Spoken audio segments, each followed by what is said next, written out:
संसदको अघिल्लो कार्यकालको समाप्तिपछि नयाँ निर्वाचन भएसँगै गठित प्रतिनिधि सभाका 12 समिति गठन हुन सकेका छैनन्। प्रतिनिधि सभाको पहिलो अधिवेशनबाट कम्तीमा 1 दर्जन कानून बनाउने प्रतिबद्धता सरकारले गरेको छ। सरकारले संसदलाई बिजनेस दिनुभन्दा पहिला समितिले पूर्णता पाउनुपर्छ, तर प्रतिनिधि सभा नियमावली नबनी समितिहरूले पूर्णता पाउँदैनन्। गत माघ 10 मा बसेको प्रतिनिधि सभाले नियमावली संशोधनको प्रक्रिया अघि बढाएको छ। मस्यौदा समितिले 2 हप्ताको समय लिएर तयार पारेको नियमावलीमाथि छलफल गरिरहेको छ। केही दिनमा संशोधित नियमावली संसदमा पेश गरिँदैछ। अघिल्लो प्रतिनिधि सभामा संसदको विकास तथा प्रविधि समितिमा सभापतिको जिम्मेवारी वहन गरेकी कल्याणी कुमारी खड्का संसदीय समिति देखिएका समस्या सच्याउँदै अब ध्यान दिनुपर्ने बताउँछिन्। बजेट विनियोजन चाहिँ अब संसदले हैन समितिमा घनीभूत छलफल गरेर संसदले पास गर्नुपर्ने बजेट विनियोजन हुन्छ मन्त्रालयबाट, अनि मन्त्रालयले कति दिन्छ र अनि त्यसपछि अनुगमन गरेर जाने भन्ने खालको कन्डिसन बनेको छ। त्यो सभापतिले सभामुखसँग अनुमति लिइकन इमिडिएट चाहिँ अनुगमन गर्न जाने परिस्थिति बनाउनु पर्छ। एउटा कानून बनाउने कुरामा पनि संसदबाट उत्पत्ति भइदिएको कानून अनि मात्रै अब कानून आयोग छ, कानून आयोगलाई कानून बनाउन नदिने, अनि सरकारले बनाउने नियम कानून पनि आफै वर्कआउट गर्ने, अर्को समितिमा विज्ञहरू राख्ने, समितिलाई विज्ञहरू बोलाउन पाउने, तर उनीहरूको समय किन्नु पर्यो। आर्थिक व्यवस्थापन चाहिँ सरकारसँग मागेर गर्नुपर्ने, यो त भएन। प्रतिनिधि सभामा हाल अर्थ समिति, अन्तर्राष्ट्रिय सम्बन्ध समिति, उद्योग तथा वाणिज्य र श्रम तथा उपभोक्ता हित समिति सहित 12 वटै समिति पदाधिकारी विहीन छन्।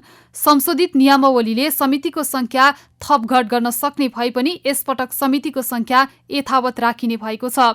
इतिहासलाई हेर्ने हो भने नेपालको पहिलो संसदमा 6 वटा समिति थिए। त्यसबेला परामर्शदात्री समिति, प्रवर समिति, निवेदन पत्र समिति, सार्वजनिक लेखा समिति, अनुगमन समिति र विशेषाधिकार समितिको व्यवस्था गरेको थियो। संसद विघटनसँगै 3 दशकसम्म निर्दलीय पञ्चायती व्यवस्था कायम रह्यो। 2046 सालमा बहुदलीय प्रजातन्त्र पुनर्स्थापनापछि 2048 सालमा भएको आम निर्वाचन पश्चात प्रतिनिधि सभातर्फ 7 वटा समिति गठन गरिएको थियो। 2051 असार 29 गते मुलुक मध्यावधि निर्वाचनमा गए पश्चात गठित सभाले अघिल्लो पटक भन्दा 2 वटा थपेर 9 वटा विशेषका समिति बनाइयो। वातावरण संरक्षण समिति र कानून न्याय तथा संसदीय व्यवस्था समिति थपियो। 2056 वैशाख 20 र जेठ 3 गते 2 चरणको अर्को आम निर्वाचन पछिको प्रतिनिधि सभाले भने समिति गठनमा कुनै फेरबदल गरेन। 9 वटा समितिलाई नै जस्ताको तस्तै निरन्तरता दिइयो। 2062-63 को जनआन्दोलनको बलमा पुनर्स्थापित प्रतिनिधि सभाले 7 बाट 9 बनाइएको समितिको संख्या 14 पुर्याइयो। यस्तै पहिलो संविधान सभा कालमा व्यवस्थापिका संसदतर्फ 8 वटा विषयगत समिति, 2 वटा विशेष समिति र 6 वटा अन्य समिति थिए।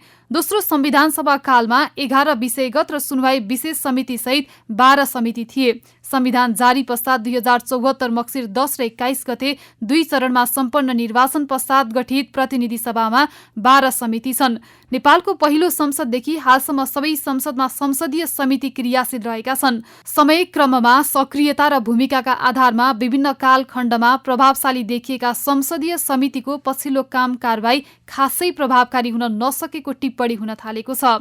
अघिल्लो प्रतिनिधि सभा संसदीय समितिको समीक्षा गर्दै संविधानविद खिमलाल देवकोटा, जसरी अब समितिहरू सक्रिय हुनुपर्ने हो, गतिशील हुनुपर्ने हो, त्यो चाहिँ हुन सकेनन् है। अब त्यसको लागि चाहिँ विभिन्न कारणहरू पनि हुन सक्लान्। अब त्यो बेला अब नेपाल कम्युनिस्ट पार्टी भित्रको एकतादेखि लिएर विघटनका कुराहरू प्रभाव पनि निश्चित रूपमा सरकारदेखि लिएर हैन संसदीय समितिमा पर्यो। तर कतिपय समितिहरूको अब सभापति पनि कमजोर भयो भन्ने खालको गुनासो पनि देखियो है। त्यो अनुभूति पनि गरियो सरकारवाला, विशेष गरी मन्त्रालयसँग र अन्य सम्बन्धित निकायहरूसँग जसरी सहकार्य गर्न सक्थ्यो, समन्वय गर्न सक्थे, निर्देशन दिनु पर्थ्यो, गरेनन्। पहिलो संविधान सभा कालमा राज्य व्यवस्था समितिले गरेको सुडान घोटाला सम्बन्धी छानबिन, त्यसको प्रतिवेदनले राज्य संयन्त्रमा पारेको प्रभावका कारण सो प्रतिवेदनलाई अहिलेसम्मकै उल्लेख्य मानिन्छ। सुडान प्रकरणमा नेपाल प्रहरीका 3 जना पूर्व महानिरीक्षक सहित उच्च अधिकृतहरूको संलग्नतामा ठूलो अनियमितता भएको भनी सो समितिको अध्ययन प्रतिवेदनले विस्तृत तथ्यहरू बाहिर ल्याएपछि त्यसले ठूलो तरङ्ग ल्याएको थियो। तर 2065 यता पछिल्ला समितिका काम कारबाहीले त्यो उचाइ लिन सकेका छैनन्, न त ठूला प्रकरणमा छानबिन नै गर्न सकेको छ। यस्तै संसदका समितिले समसामयिक विषय तथा विवादमा छलफल तथा छानबिन गरी सम्बन्धित मन्त्रालय तथा निकायलाई दिने निर्देशन पनि कतिपय अवस्थामा कार्यान्वयन भएको पाइएको छ भने कैयौं निर्देशन सरकारले उपेक्षा गरेको देखिन्छ।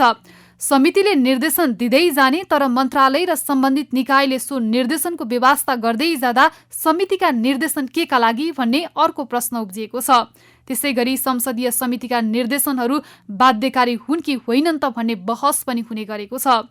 संसदीय समितिको पछिल्लो अभ्यासलाई हेर्ने हो भने स्वार्थ जोडिएका विषयमा सांसदको उपस्थितिको विषयले बढी चर्चा पाएको छ। संसदीय समितिमा स्वार्थ बाजिने व्यक्तिको उपस्थिति र आफू अनुकूल नीति निर्माणमा खुलमखुला लभिङ गर्ने र निर्णय प्रक्रियामा हावी हुने प्रवृत्ति ठूलो समस्या हो। सोही प्रवृत्तिलाई मध्यनजर गर्दै प्रतिनिधि सभा नियमावली संशोधन मस्यौदाले समितिमा स्वार्थ बाजिने खालका व्यक्तिलाई नराख्ने प्रस्ताव अघि सारेको छ।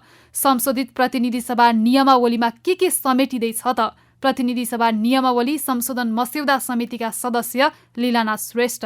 हाम्रो संख्या बढ्दैन होइन, समितिको आइडेन्टिटी स्वार्थ बाजिएकोहरूलाई राख्नु हुँदैन। पहिला जस्तो त्यो चोलेन्द्र शमशेरलाई लम्ब्याउने काम गरे नि, चोलेन्द्र शमशेरको मुद्दा, त्यसलाई चाहिँ सर्टेन म्याद तोकेर त्यो हामीले त्यसलाई फाइनल गर्ने भन्ने एउटा त्यसतर्फ पनि गएको छ।